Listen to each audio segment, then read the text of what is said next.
warahmatullahi wabarakatuh. Halo semuanya, kembali lagi di podcast UM Pontianak yang pastinya bersama aku Balkis. Nah, hari ini kita kedatangan dua mahasiswa yang baru aja nih mendapatkan hibah MBKM di tahun 2024.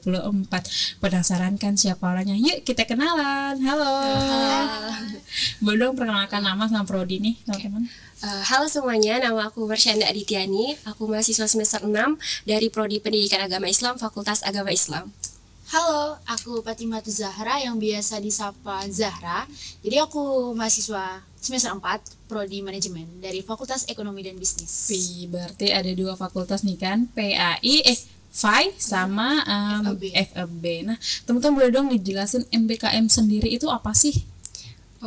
MBKM itu program dari pemerintah yang dimana di situ ada banyak program-program lagi nih Kak. Ada pertukaran mahasiswa, ada magang, ada sama kampus mengajar. Ya, mengajar.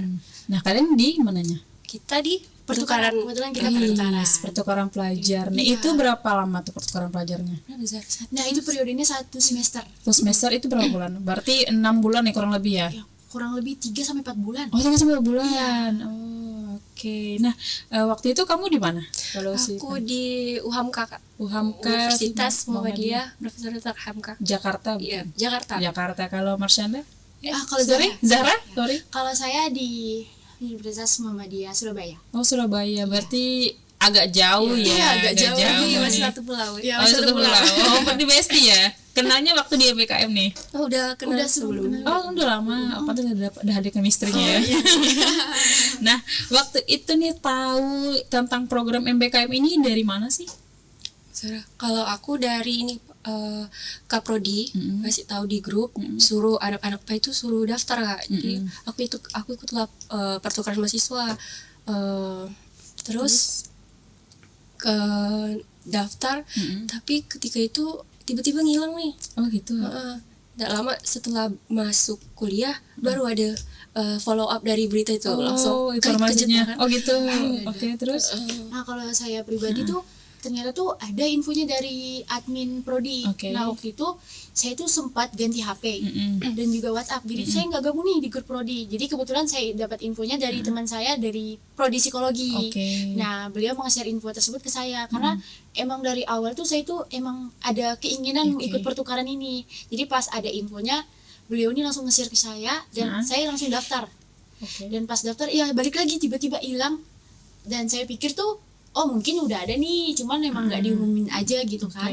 Secara kan emang nggak ada persyaratan yang harus kayak ada tes tertulis atau apa itu nggak ada. Jadi cuman persyaratan itu kayak harus ada asuransi kesehatan, ada bank atas nama sendiri, terus dengan IPK sekian dan dari semester sekian. Nah cuman itu syaratnya kan, nggak ada tes sama sekali. Dan pas di minggu pertama masuk kuliah itu tuh tiba-tiba dapat info kayak 2 hari bener-bener tiba-tiba itu tuh seminggu sebelum berangkat baru dikasih tahu kalau kita tuh keterima. Kok bisa? Nah itu tuh kita kurang tahu ya itu gimana dalamnya gimana ya. Cuman kita tuh benar-benar dikasih tahu tuh udah seminggu mau berangkat. Itu kan kita berangkatnya di hari Minggu ya. Saya dapat infonya tuh di hari Jumat. Dan saya juga belum ada persiapan. Iya belum ada persiapan. BPJS juga belum ada nih kebetulan saya ini. Nah, akhirnya saya komunikasi lah dengan Pak Hamdil. Pak, ini gimana ya? Saya belum ada BPJS dan bank juga atas nama sendiri tuh mati gitu kan. Dan kebetulan hari itu tuh hari Seninnya tuh libur, tanggal merah. Jadi itu saya sistem chaos banget ya. Chaos banget. Dan untungnya selesai tuh di hari Selasa sama Rabu ngurus 2 BPJS sama bank itu. Berarti di cancel dulu nih berangkatnya? Enggak di cancel. Tetap udah dipesanin tiket. Hari Minggu?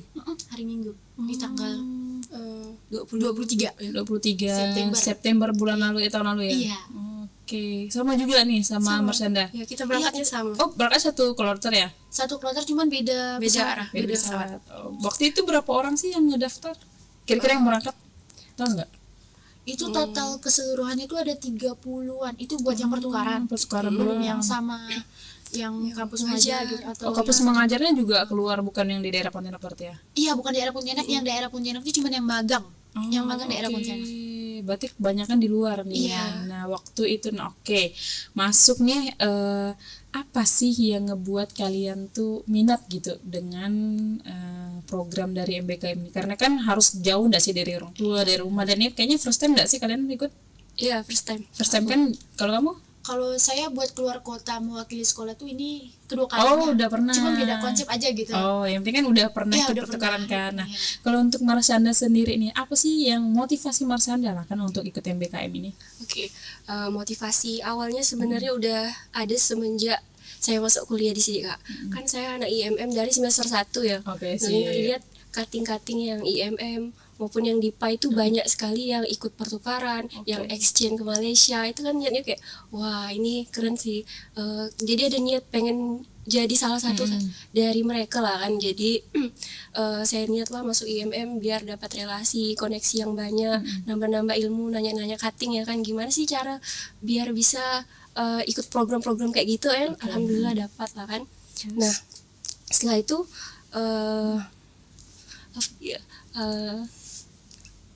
Terus ketika udah dapat nih, gimana perasaan? perasaannya kayak kayak merasa doa-doa yang selama ini dilangitkan tuh akhirnya terjawab. Masya Allah, berarti memang pengen banget nih Marsyanda, terniat ya dia. Nah, kalau si Zahra? Nah kebetulan kalau saya sendiri tuh ya, karena saya tuh dapat didikan orang tua yang strict parent banget. Jadi tuh saya pengen keluar dari zona itu, tapi tuh dengan cara yang ibaratnya bukan yang Kabur ya. kabur ya, bukan yang iya, kabur gitu, yang kayak resmi lah ibaratnya, kayak jelas, ibaratnya jelas. Makanya saya itu pikir kayak ini gimana ya caranya gitu. Dan kebetulan ada program PMM itu kan yang dari pemerintahan.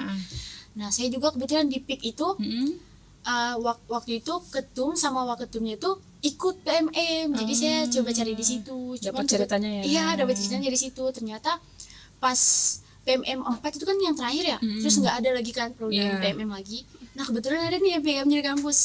Nah motivasi awalnya tuh paling cuman karena pengen loncat dari zona nyaman aja sih, karena kan kayak kalau kita terus-terusan di zona nyaman tuh kan kita nggak bakalan bisa berkembang. Benar, setuju. Iya, kalau mau ngikutin kayak tapi saya takut gitu, itu kan kalau kita ngikutin rasa takut kan berujung kita tuh yang nggak bakalan berkembang, Betul, bakalan stuck di setuju. situ aja gitu.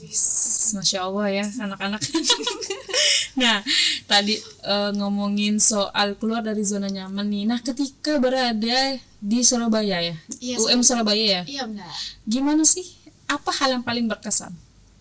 Yang paling berkesan ya, mungkin sejauh ini tuh dari sistem pembelajarannya, proses belajar mengajar. Gimana kalau di sana? Kan kalau di sini ya start belajar itu kan jam 8 ya, iya. jam operasional lah Iya. ibaratnya. Kalau di sana jam 7. Oh, udah mulai. Iya, udah mulai jam 7. Oke. Balik lagi SMA ya gitu. Kecepatan nih gitu. Kecepatan nih jam 7.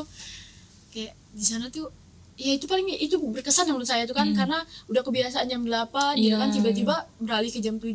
Terus juga di sana tuh mungkin karena udah masuk kategori kampus yang unggul gitu ya. Jadi tuh mereka tuh digitalisasinya tuh benar-benar di push banget lah gitu. Lebih kayak misalnya ada beberapa matkul di sana tuh yang di sini tuh gak ada gitu. Oh, apa misalnya? Nah kayak di sana tuh ada namanya bisnis internasional. Kalau di sini tuh kan baru-baru ini ada, karena emang di sini tuh kebetulan di manajemen tuh emang udah ada kelas internasional kan. Nah itu kan baru-baru ini, sedangkan di sana tuh emang udah ada gitu. Apa karena juga kan termasuk kota maju kan? Iya mungkin ya, benar. mungkin ini jadi pengaruh ya. Iya. Nah, kalau si Marsyanda, apa yang paling berkesan kan dari doa-doa ya tadi yang udah dilangitkan nih dan Allah kabulkan nih Marsyanda gitu kan? Apa yang paling berkesan di UHAMKA? Di UHAMKA ya. Apalagi Jakarta ya, you know lah Jakarta, kota besar. Oke. Pertama kali nginjakin kaki ke Jakarta kan, melihat kayak bangunannya megah, tapi ternyata di Jakarta tuh ada dua sisi yang berbeda gitu. Satu sisi ada bangunan gedongan lah kata orang Jakarta, tapi di sisi lain tuh ada pemukiman yang bukan kumuh. Iya kumuh. Jadi semua tuh ada di Jakarta. Mau itu transportasinya lengkap, terus fasilitasnya banyak ya kak ya, mallnya juga banyak. Tapi sisi negatifnya juga banyak lah ya, kayak polusi yang tiap hari. Apalagi macet kan Jakarta kan. Surabaya juga nggak sih? Nggak terlalu sih kalau saya, cuman mungkin karena kita nggak ada kendaraan pribadi ya, jadi kurang mengakses jalan raya gitu. Jadi kurang tahu. Kalau Jakarta tuh kalau saya lihat tuh langit tuh cerah, tapi tuh nggak biru gitu kayak di Pontianak. Jadi nggak langsung gitu ke pusat ya. Kalau kita kan langsung nih gitu. Oke. jadi panasnya Pontianak yang udah biasa kena panas Pontianak, kena panas Jakarta udah biasa ya. Chill. Nah, ketika di UHAMKA apa yang paling berkesan? Yang berkesan pertama UHAMKA itu kampusnya ramah ya Kak, ya. Kita datang terus dijemput, dijamu dengan makanan, terus sesuai lah dengan slogan mereka UHAMKA unggul nih, selalu kayak gini kalau foto segini ya, unggul. UHAMKA unggul gitu. Okay, terus mereka juga udah punya ini produk air minum sendiri gitu, UHAMKUA gitu. UHAMKUA. Iya. Okay. Sama juga kayak yang di Iya, Surabaya. di Surabaya juga Oh, juga ada apa tuh namanya? Suliliman. Sulilima. Iya. Punya UM Surabaya. Iya, punya UM Surabaya. Ih, keren. Iya.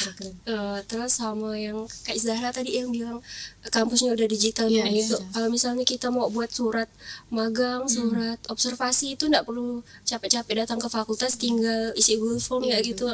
Suratnya udah jadi, tinggal print sendiri. Kalaupun ada kesalahan nanti udah dikasih tahu nih salahnya di mana, harus diperbaiki di mana. Seperti itu sih di UHAMKA. Keren. Itu udah paling apa ya? Mereka karena udah maju nggak sih? Iya, Nah, dan sebenarnya UM Pontianak ini juga sedang menuju situ Iya. gitu. Setuju. Nah, gimana dengan teman-teman di sana? Kan tau lah ya, anak Jakarta sama anak Surabaya ya kan. Mungkin ada Jakarta. Mungkin Jakarta Oke, dulu nggak sih? Jakarta dulu. Nih, gimana? Teman-temannya gimana nih? Kebetulan kan UHAMKA itu kenanya tuh di Jaksel Kak. Anak Jaksel. Kan di pikiran kita pasti anak Jaksel tuh yang kayak literally apa Ya, gitu. oke. Tapi ketika di kampus itu tidak menemukan nih mana anak-anak yang ngomong kayak gitu. Seperti ternyata anak-anak UHAMKA itu bukan banyak dari anak Jaksel, tapi dari luar Jaksel gitu, kayak Jaktim, dari Banten. Jadi anaknya tuh ya sama lah macam kita gitu. Terus mereka juga welcome nih dengan kita. Ketika saya waktu itu presentasi kan lihat bahasa nih ada Agak keluar terplecok dikit lah ya. keluar bahasa Belanda keluar. sekali pas sesi pertanyaan mereka tiba-tiba nanya pakai bahasa Melayu. Saya nggak tanya kalau macam ini nih macam mana ya. Jadi kayak bahasa Lucu Filipina gitu ya. Jadi dari Pontianak, dari mahasiswa pertukaran gitu. Itulah welcome lah sama kita. Kalau tempat tinggalnya gimana? Kalau saya ngekos di Jaksel tuh mahal sih Kak ya. Karena di Jakarta kan Iya, benar, satu orang tuh bisa 800-900. Tapi itu kan udah ditanggung, di cover semua kan? Iya, ditanggung sama Kampus pusat ya. Pusat ya. Oke. Nah, kalau itu Zara? Nah kan orang Jawa tuh kan udah terkenal Oh sangat iya, amat Jawa dengan Timur lah. ramahnya gitu. Iya, oke. Nah mereka sana tuh benar-benar yang welcome gitu loh. Kan yang namanya kita ke tempat orang tuh pasti ada lah rasa takut kayak nanti ada nggak ya teman, nanti ada nggak sih yang mau berteman sama kita, bisa nggak ya kita bergaul dengan lingkungan di sana, itu kan pasti ada tuh. Iya, betul. Nah tapi untungnya tuh yang awalnya saya tuh takut, ternyata tuh mereka tuh sendiri yang merangkul saya. Berujungnya kayak ternyata tuh ketakutan saya doang yang terlalu gede.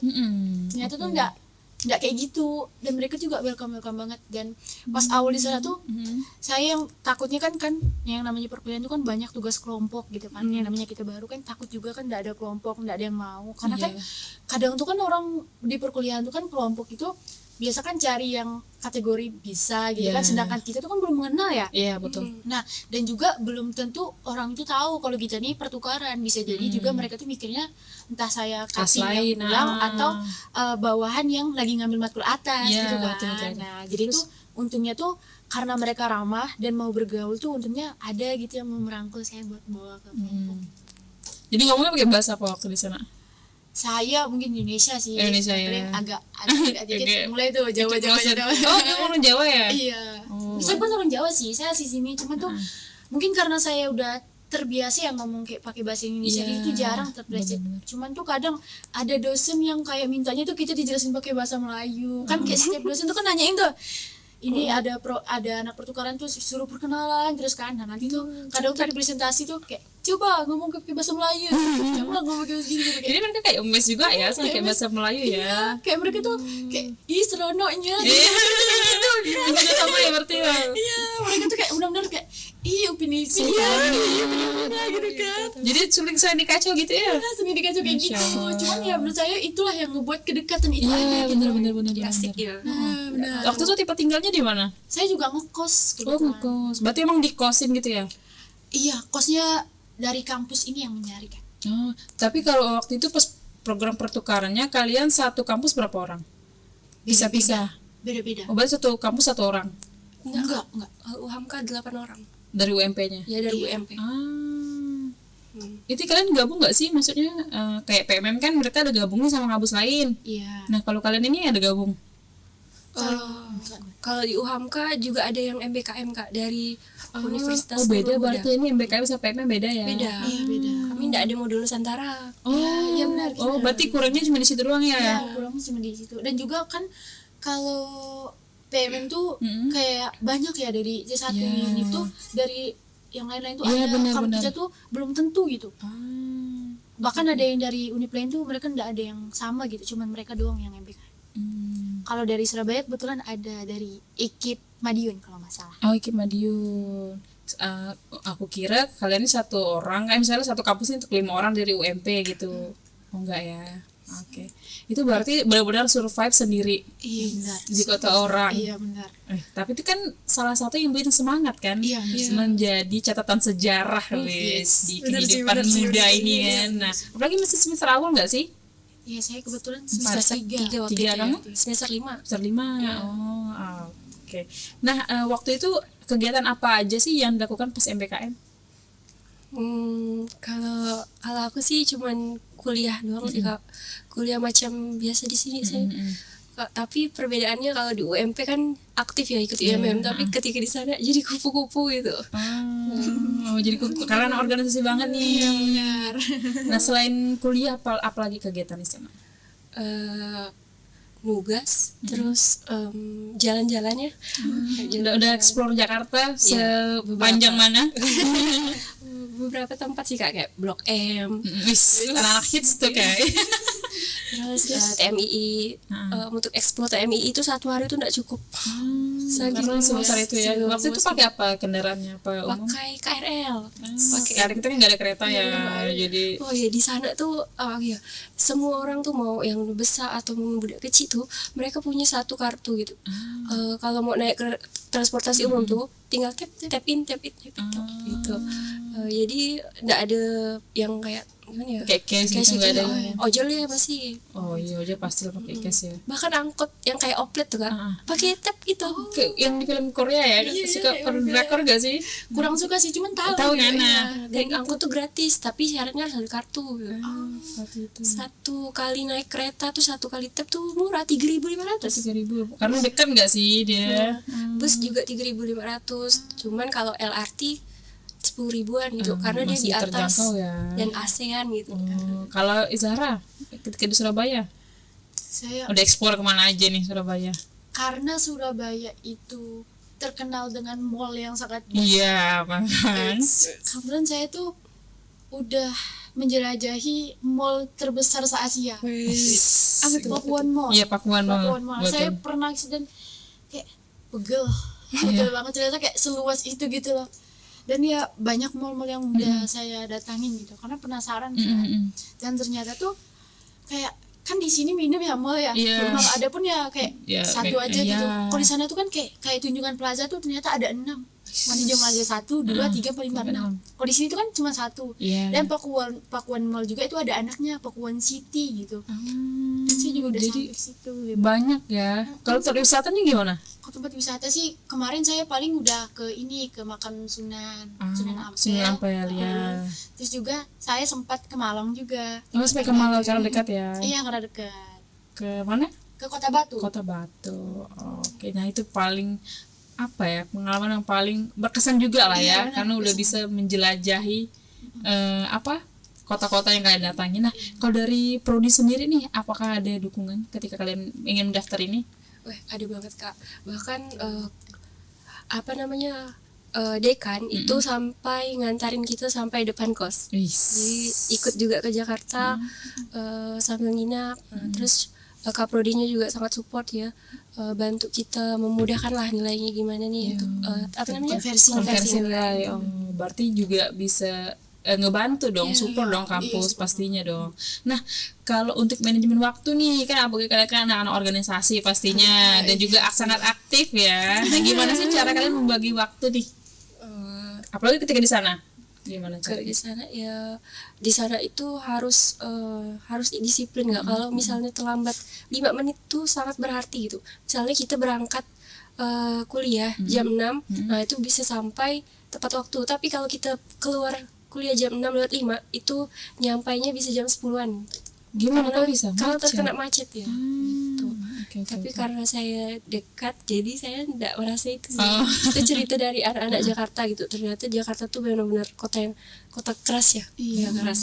Jadi sempat kena homesick, kena mental. Kamu kan homesick, sempat juga. Kenapa kena mental gimana? Itu capek banget itu naik apa namanya TJ itu Transjakarta tuh orang Naik, terus orang balik kerja pergi kerja itu kan terus harus transit berkali-kali Kak, jadi Agak ini jauh ya. Pontianak jadi rindu pakai kendaraan Jadi pribadi. kita bersyukur nanti di Pontianak kita tuh bisa akses kemana pun pakai sebenarnya bisa di sana, cuman karena macet. Iya, Mas. Minusnya kota besar itu macet kan. Kalau Surabaya gimana? Ya Cara paling manajemen waktunya? kalau saya manajemen waktu ya mungkin kebetulan tuh waktu saya pertukaran tuh saya belum di jabatan yang tinggi waktu di organisasi di sini. oke. Jadi tuh saya masih anggota. Mm-mm. Jadi itu saya yang enggak terlalu sibuk banget lah, cuman sebelum saya meninggalkan organisasi saya, jadi itu saya juga ada meninggalkan beberapa program karena kebetulan saya sebelumnya itu di divisi program. Oke. Jadi itu adalah saya ngasih gambaran kasar program yang mungkin bisa dilaksanakan gitu.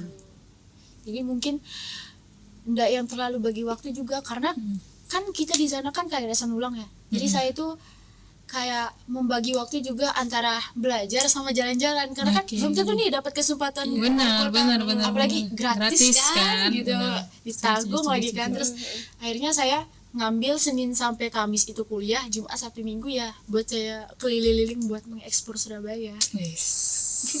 Ini keren sekali sih anak-anak muda ya kan. Jadi teman-teman di rumah juga harus nih mengikuti jejak dari dua mahasiswa ini karena dapatkan info itu sebenarnya mudah ya. Iya, Itu dari prodi kan. Dari Asalkan prodi, kita Mas. mau juga kan. Iya benar. Nah, oke. Ini terakhir nih, boleh dong kasih motivasi nih sama teman-teman di rumah nih agar selalu berprestasi dan benar tadi disertai dengan doa-doa. Iya. Kan doa sama Allah kan. Iya. Karena kita enggak bakal tahu kalau misalnya kita tanpa doa enggak sih? Iya, benar. Betul saja. Nah, boleh dong kasih tahu teman-teman. Zahra dulu ya. Oh, mungkin dari saya dulu ya. Intinya tuh buat kalian ini, kalau kalian merasa kalian ini bukan orang yang berani, itu bukan berarti kalian tuh nggak boleh keluar dari zona nyaman. Karena kalau kalian nunggu berani, sampai kalian tua pun kalian nggak bakalan berani. Karena kalau udah terus-terusan dihantui rasa takut, itu tuh kalian tuh nggak bakalan bisa keluar dari rasa takut itu sendiri kalau kalian nggak memaksakan diri kalian. Jadi buat kalian semua jangan takut untuk keluar dari zona nyaman kalian, karena bisa jadi kalian keluar dari zona nyaman tersebut, bisa jadi kalian menemukan zona nyaman yang sesungguhnya, yang udah sesuai dengan passion, kayak oh ternyata ini tuh lebih asik gitu loh. Oke. Bagus. Kalau dari Marshanda sendiri? Kalau dari saya teman-teman Serak. jangan pernah meremehkan doa. Bisa jadi nikmat dan kesempatan yang kita dapatkan kali ini adalah sebenarnya doa kita yang pernah kita langitkan sebelumnya. Mungkin kita udah lupa, tapi Allah nggak pernah lupa. Nice, tenang dong. Ini keren banget sih, kita dapat insight ya teman-teman bahwa harus keluar dari zona nyaman biar kita berkembang, dan jangan lupa nih disertai dengan doa dan ikhtiar sama Allah. Benar. Betul.